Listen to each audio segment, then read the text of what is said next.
Well, the nasty little flip cam turned off on us. I guess for some people, projector screens fall down. Other people, the camera just turns off. So here we're going with part 2 of our demo from my iPhone. So why don't you start us off there, James? Okay, so as we said before, we're gonna make a demo of the audio system that we created.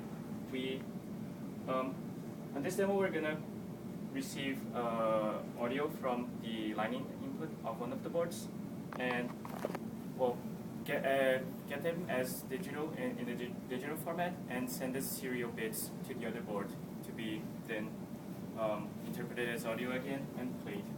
So we use the same system. We use the same serial system using a 27 megahertz separate clock for each board.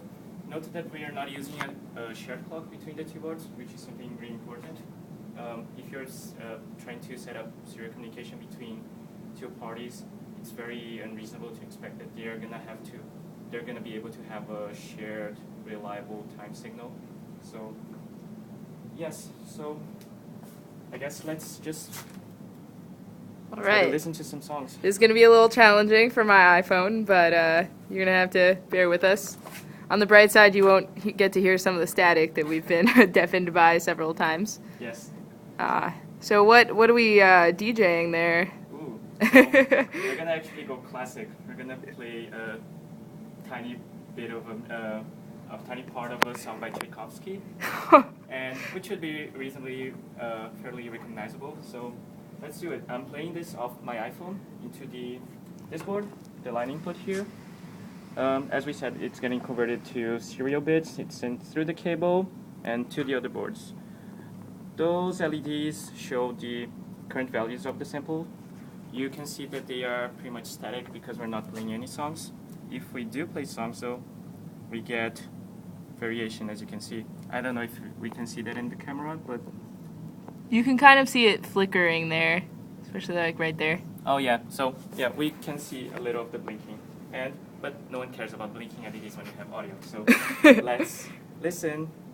So yes, it's working, and Ooh, it does actually sound quite nice. it's actually very. I'm well going to try to defined. put this next to the speaker of my iPhone. I think that's Yeah. going to fail. I think we should be able to listen to something. Can you hear that? Ooh. All right. All right. So, yeah. So I think that's pretty much it as far as our audio demo. Would you like to say anything maybe about the sending and receiving process that we use for our communication? Oh, okay. About the synchronization and okay. So. Or how we send the data serially? Like. So, one of the problems we face when you're sending data serially is that you have to know when the packet of data you're sending starts and when does it end, because if you miss this alignment, you're gonna interpret the bits completely wrong.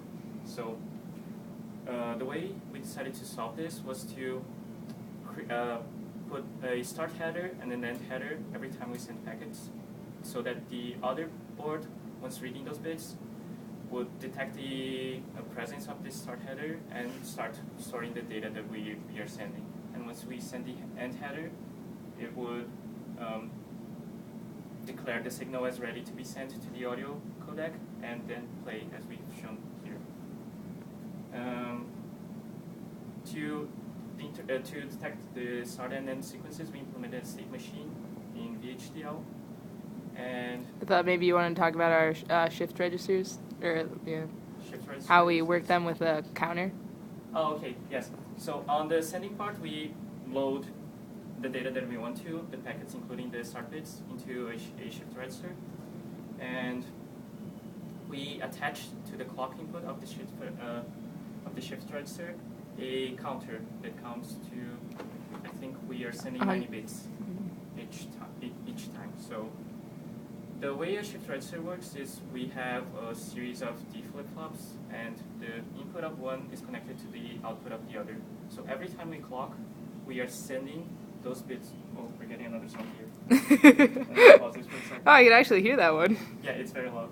So we we're sending bits over to the next register every time we clock the shift register, and on the last output, we basically get our packet sent over time, and we feed that port to the other board so that it could be read, so that it can be fed back to another shift register, but this time that accepts an input as a data stream, and once it gets all the bits, it stops clocking in, and we get our data ready. Which is then transferred to the decryptor protocomputer as a Yes. single packet. Oh yeah, if we are using the, this demo doesn't use encryption, but the switches demo uses encryption, and we send that to the protocomputer, and the protocomputer does its thing, and then puts up the proper lights on the board. So. All right, That's all. I think that's pretty much for us. That's. All right, see ya.